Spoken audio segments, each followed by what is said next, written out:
speed as these brave soldiers took the fight to the Stroh's home planet. We, the rest of humanity, wish them luck and Godspeed as well.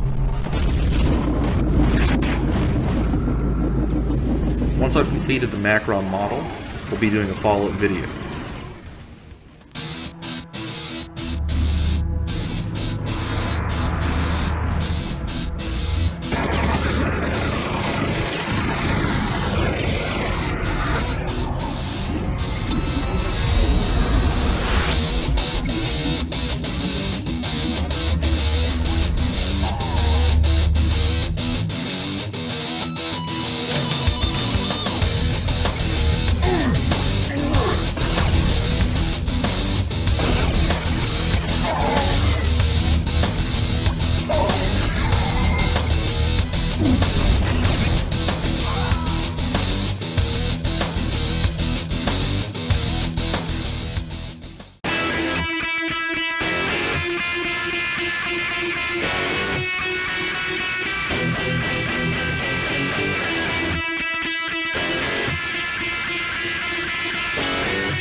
Hi, welcome to Gameqraft, the YouTube channel where we take video game characters and bring them to life in the art form known as Papercraft. I'm Mike, the Papercraft artist and designer. Today we're showcasing one of the awesome characters and final boss from the Quake 2 universe, the Macron. Before we get started, I wanted to mention that Gameqraft is on its way to reaching its goal of 1,000 subscribers. We're over 600 now, and hopefully we can reach that goal pretty soon. Please help us by becoming a subscriber and receiving notifications, so you don't miss another Gameqraft video.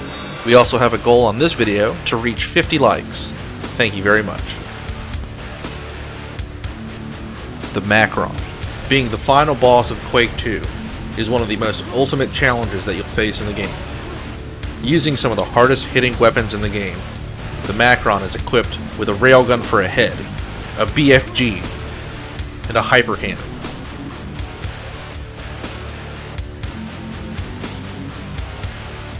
When your battle first begins with the Macron, he's using a biomechanical suit of armor, known as the Jorg.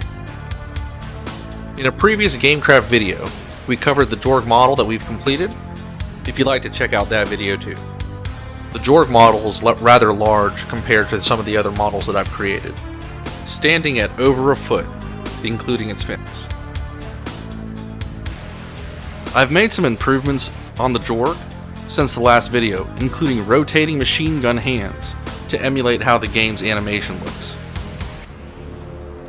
The geometry of the model itself does make it a bit easier for me to design in Papercraft form, due to the fact that there is a much lower number of faces, or polygons. Here we can see a wire geometry of the Jorg model. The Macron makes a reappearance in the follow-up mission pack, The Reckoning. You'll encounter him at the end of the mission pack on the moon base. The Jorg simply shrugs off explosions and is one of the heaviest hitters in the game. This mission pack has some awesome new weapons like the Ghostbusters trap box, double barrel rocket launcher, and a ricochet hyper cannon. The specific frame that I chose for the Macron is in the rider position, so he can sit on the top of the Jorg as he does in the video game. I did have to make some slight modifications to the Jorg and the Macron to ensure that this is possible, due to the fact that there's many clipping surfaces in the video game, including the Macron clipping the Jorg. The two models intersect. Once the Jorg is destroyed, the Macron will appear, and will go head to head with you.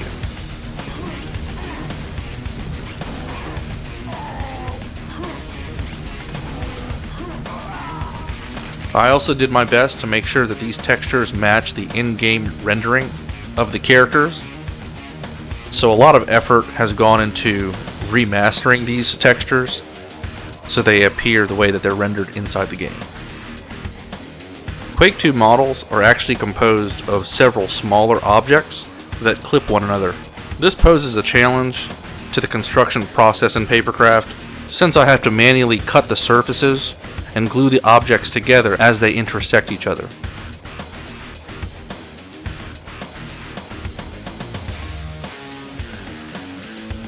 Both of these Papercraft models are made out of laminated cardstock material. Cardstock is a very thick form of paper. It's also the same material that business cards are made out of. I chose this material to make these models as durable as possible. Laminating my models is pretty standard. Lamination definitely helps seal the ink in and protects the ink. As you can see here, it also adds a very glossy layer to the top of the models as well, which is an awesome effect. Quake 2 is now a legendary and legacy product. Luckily, last year, Bethesda decided to recreate Quake 2 with RTX.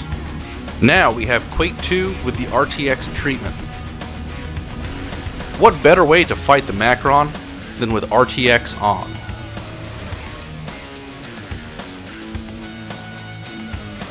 When creating the Macron model, I did run into some complications I had to think through to get this model to sit on the Jorg as he does in the video game.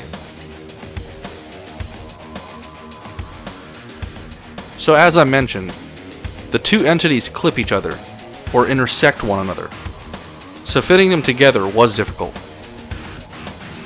My solution? Make the Macron a two-piece model, so it can detach and reattach. The Macron also does this in the video game once you defeat him. So I'll give a brief demonstration on how the Macron model can be inserted into the Jorg as it appears in the game. My favorite way to display this model is with him on top of the Jorg. After detaching the top and bottom, I insert the bottom half and route the legs under into the seated position. The Jorg fins had to be refitted as a swivel joint to make this possible. After the legs are situated, I route the upper half through the Jorg's fins and insert the Macron's stem into the lower half of the Macron.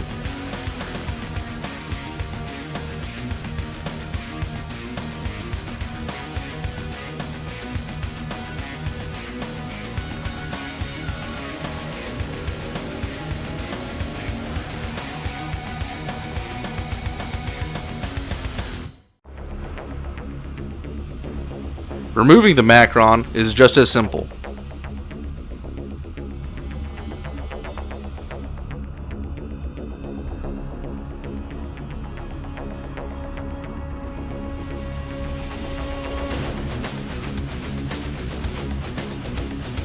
The rider position of the Macron is in a stationary pose frame where his legs are slightly bent.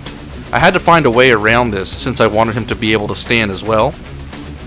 The way I did this was by modifying his legs to be on a ribbon-like system that adds articulation, as shown here.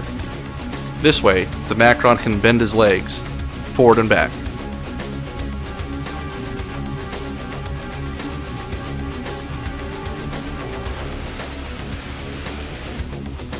Several dedicated hours went into the development and construction of these models.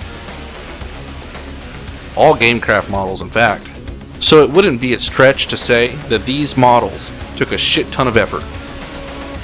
One of the most common comments that I get from fans is, how can I have one of these?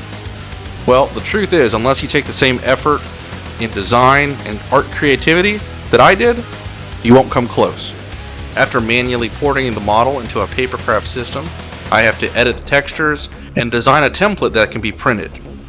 Once printed, it's cut, glued together, stuffed, and detailed. Dare I say that there's an extra level of engineering that I add to it. As you can see from the final product, all the hard work pays off. These final products are awesome. And a salute to the game developers of that era. Thank you, id Software, for developing an awesome game that has stood the test of time. I look forward to continuing my creative work and making new models. Comment down below on which model that you think that we should do next. In fact, I've already started developing some new models from Quake 2. Can you guess which models? Here's just a sneak peek. That's going to be it for today's episode. I really appreciate everyone watching our content and appreciating this creative development work. Remember to subscribe to the YouTube channel and to follow us on all of our social media platforms.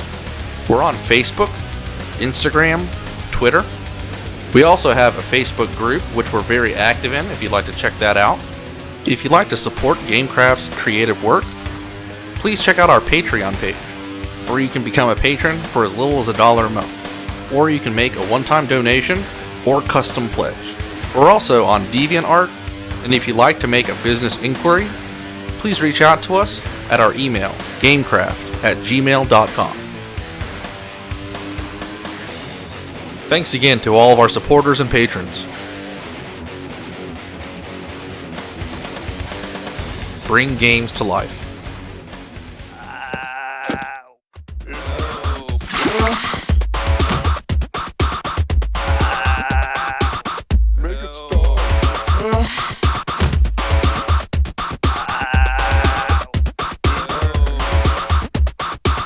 Ugh.